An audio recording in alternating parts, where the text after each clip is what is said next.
আজ আমি 3 রকমের চাপটি বানাবো। তো এভাবে চাপটি বানিয়ে খেলে কিন্তু অনেক ভালো লাগে। তো কে কীভাবে খান আমি জানি না, আমি সবভাবেই খাই। আর এভাবে চাপটি বানিয়ে কিন্তু বাচ্চাদের টিফিনও দেওয়া যায়।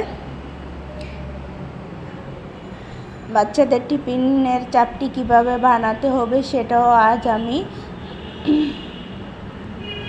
এর মধ্যে দেখাবো। তো আমি এখানে 3 ধরনের চাপটি বানাবো আজকে, 3 রকমের চাপটি। আসসালামু আলাইকুম, সকলে কেমন আছেন? আশা করি আল্লাহর রহমতে ভালো আছেন। যে যেখান থেকে আমার ভিডিওটি দেখতেছেন প্লিজ একটা করে লাইক দিয়ে ভিডিওটি দেখা শুরু করবেন। আশা করি একটা করে লাইক দিয়ে ভিডিওটি কন্টিনিউ করবেন। সবার কাছে অনুরোধ প্লিজ। চাপটি বানাতে হয় কিভাবে আমরা অনেকেই জানি, আবার অনেকে হয়তো জানি না। অনেক এলাকায় এটা খুব জনপ্রিয় খাবার, আবার অনেকে জানেই না, অনেকে হয়তো খায় না। তো এখানে আমি চাউল নিয়েছি 2 রকমের। আমি 2 রকমের চাউল দিয়ে বানাই সবসময় চাপটি। আতপ চাউলও, সিদ্ধ চাউল যেটা আমরা ভাত খাই সেই চাউলও একসাথে মিশিয়ে আমি ভিজিয়ে রেখেছি কয়েক ঘন্টা। তো ভিজানো হয়ে গেছে আমার চাউলগুলো। এখন ভালো করে ধুয়ে পরিষ্কার করে একটা ব্লেন্ডার জারে আমি এখন ব্লেন্ড করে নেব। আসলে একদিন আমার আপুর বাসায় আমরা ছিলাম, তো আমরা 2 বোনে, তখন তার বাসার উপরে একজন ভাড়াটিয়া ছিল।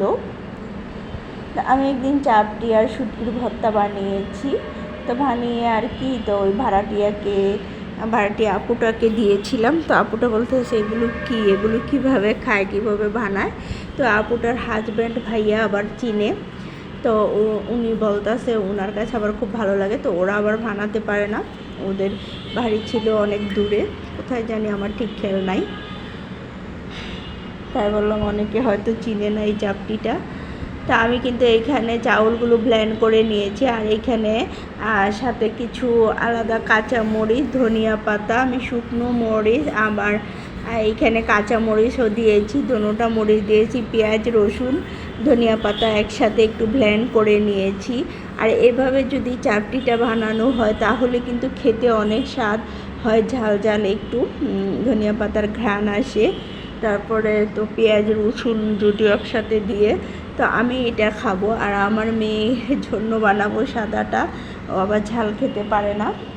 তাই যাদের বাচ্চা আছে তারা কিন্তু এইভাবে 2 রকম করে, তা আমি আলাদা করে নিয়েছি, 2 ভাগ করে নিয়েছি। আর আপনাদের ভাইও আবার ঝালটা খায় না, তা আমার কাছে ওইভাবে ভালো লাগে। পেঁয়াজ রসুন মরিচ টরিচ দিয়ে যদি চাপটি বানানো হয় তো ওটা আমার কাছে খুবই ভালো লাগে, ওটা খালি খালিও খাওয়া যায়। আর এটা কিন্তু মাংস ভর্তা অনেক কিছু লাগে খেতে। তো আমি দিয়ে দিলাম এখানে চাপটি বানাবার জন্য কিন্তু সব কিছু আমি খুব সুন্দর করে নিয়েছি। আর এই যে দেখুন এটা কিন্তু আমার হয়ে গেছে, এখন আমি উঠিয়ে নেব।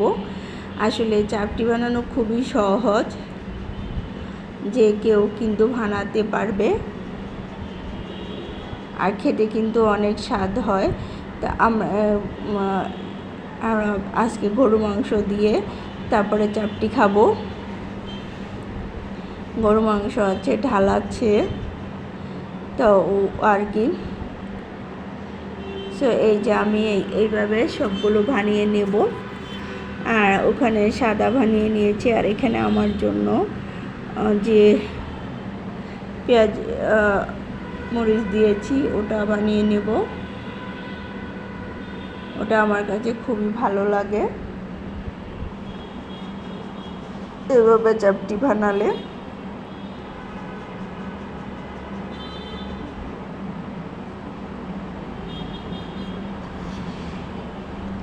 তো এটাও কিন্তু হয়ে গেছে। তো আমি কিন্তু আজকে 3 ধরনের চাপটি বানাবো। তো আমি আরেকটা চাপটি বানাবো, সেটা বানাবো অন্যরকম করে, আর সেটা আমার বাচ্চাকে টিফিন দেওয়ার জন্য বানাবো।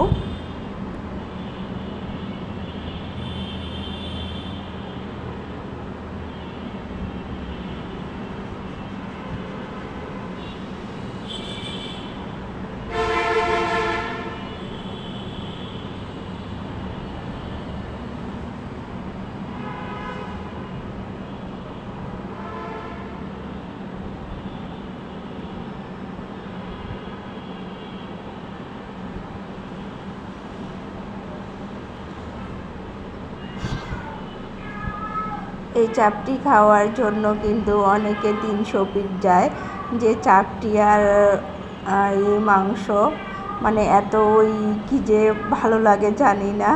আর সবার কাছে আসলে বাসায় কিন্তু খুব মজা করে খাওয়া যায়, বানিয়ে নিজের মতো করে। কিনে খাওয়ার চেয়ে কিন্তু অনেক স্বাদ হয় এভাবে বানিয়ে নিজের বাসায় খেলে। নিজের বাসায় কিন্তু নিজের মতো করে খাওয়া যায়। তো আমি কিন্তু অনেক সময় বানাই, মাঝে মাঝেই বানাই। তো আজ ভাবলাম আপনাদের সাথে শেয়ার করি। তো আজকে আপনাদের সাথে শেয়ার করতে চলে আসলাম।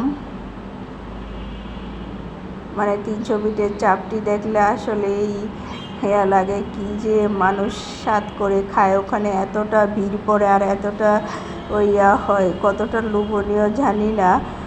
তবে দেখি আর কি মাঝে মাঝে ভিডিওতে, বাট এতটা যে আমার মনে হয় তার চেয়ে বাসায় বানিয়ে খেলেই আমার কাছে বাসার জিনিসই ভালো লাগে বাইরের জিনিস থেকে।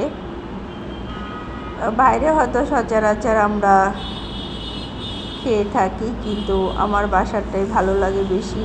আর বাসায় নিজে হাতে তৈরি করে সবাই মিলে খাওয়াটার আনন্দই আলাদা, খুবই ভালো লাগে।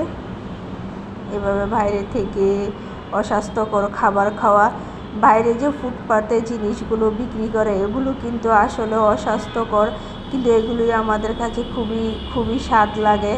বাইরে কিন্তু কত গাড়ি ঘোড়া যায়, ধুলাবালি খাবারের মধ্যে কত কিছু আসে। আবার তারা দেখা যায় একটা থেকে আরেকটা না ধুয়ে করে আমরা কতটা পরিষ্কার পরিচ্ছন্ন করে কতটা সুন্দর করে তৈরি করি, যেমন বাসারটার থেকে বাইরের স্বাদই বেশি থাকে। জানি না মানুষ কতটা পছন্দ করে খায়, তবে আমার কাছে বাসার জিনিসই ভালো লাগে বাইরের জিনিস থেকে। আমি বাইরের জিনিসের মধ্যে পছন্দ করার মধ্যে আমার কয়েকটা জিনিস আছে, যেটা হচ্ছে 1 নম্বরে আইসক্রিম, ফালুদা, হচ্ছে দই। আমি বাসায়ও পাতি, তারপরও বাইরেও মাঝে মাঝে খাই বাইরের টাইমে। লাচ্ছি, মানে এই টাইপের খাবার আমার কাছে বেশি ভালো লাগে। তো এটা হচ্ছে বাচ্চাদের টিফিনে কিন্তু খুব সহজে দেওয়া যায় এইভাবে, যদি শর্টকাটের মধ্যে যদি বাচ্চাদের টিফিন এইভাবে বানিয়ে দেওয়া যায়, বাচ্চারা কিন্তু খুবই পছন্দ করে। সব বাচ্চাদেরই আশা করি এটা পছন্দও হবে।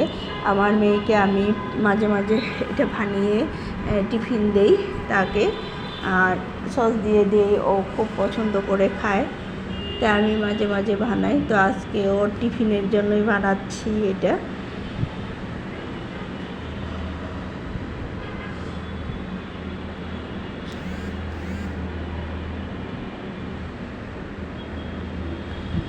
যতই টিফিন দেই না কেন, বাচ্চা মানুষ বাইরের জিনিস খাবেই। মানে বাইরের জিনিস না খাইলে যেমন তাদের ভালোই লাগে না। তো এখানে একটু তেল ব্রাশ করে নিলে খুব সুন্দর হতো। আসলে আমার তেলটা দিতে খেয়াল ছিল না, তাই হয়তো আমার একটু প্রবলেমে পড়েছি। তো আপনারা চাইলে এখানে একটু তেল ব্রাশ করে নেবেন এইভাবে যখন বানাবেন, তাহলে কিন্তু বাচ্চারা খুবই মজা করে এবং খুবই পছন্দ করে খাবে। তো এভাবে কেটে কেটে আমি সুন্দর করে পিস করে দিচ্ছি। তো দেখতেও সুন্দর লাগে, খেতেও অনেক স্বাদ হয়। তো এই যে দেখুন, আমি ওর টিফিন বক্সে একেবারে ভরে দিচ্ছি। তো টিফিন বক্সে আমি ওকে টিফিনটা দিয়ে দেবো আজকে। এটা হচ্ছে শর্টকাটের মধ্যে, যেদিন আমার ভালো না লাগে টিফিন বানাতে, মানে অন্যান্য কোনো কিছু ভালো না লাগে বানাতে, তাহলে এইভাবে শর্টকাটের মধ্যে আমি ওকে টিফিন বানিয়ে দেই। কারণ স্বাস্থ্যসম্মত খাবারও আবার শর্টকাটের মধ্যে হয়ে যায়। তো যারা যারা এতক্ষণ আমার সাথে ছিলেন সবাইকে অসংখ্য অসংখ্য ধন্যবাদ। সবাই ভালো থাকবেন, সুস্থ থাকবেন। আল্লাহ হাফেজ। আসসালামু আলাইকুম।